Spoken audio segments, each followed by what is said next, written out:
Bengals Steelers. Steelers favored by 14.5. Over-under is 45.5. Steelers situation is this. They win and the Ravens lose. Otherwise, they're out, right? Or the Colts-Titans tie, which they're not getting. So, you know, the Steelers have a lot of incentive to play awesome.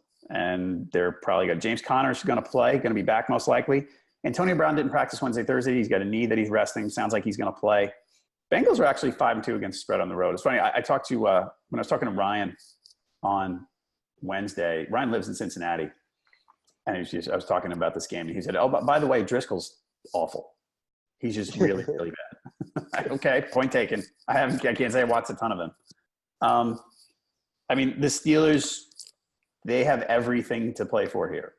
I don't know that it will ultimately matter, but they have everything to play for. And you probably think that with the Ravens-Browns, you probably think the Ravens-Browns, well, even though I think the Ravens will cover, I don't think it's going to be a blowout, right? So you have to think the Steelers will be engaged the entire way. It's like it's not like they're going to look up the scoreboard most likely and see, you know, Ravens 27-3 early in the second half.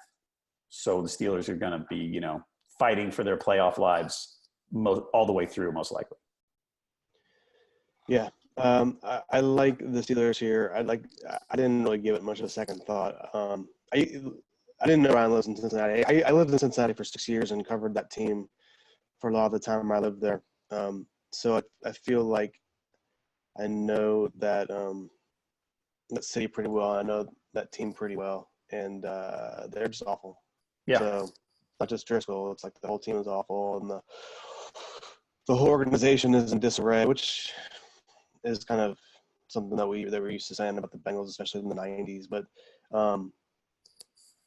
yeah, I kind of, you know, you like the idea. I like the idea anyway of saying these two big rivals, division rivals, and if one team has the ability to kind of spoil the season for the next team, they're going to do it and possibly be good enough to do it, which I think what we talked about with the Browns and Ravens, there's that possibility. I just don't think the Bengals are good enough to do that. I don't think the Bengals are good enough to beat the Steelers, especially on the road.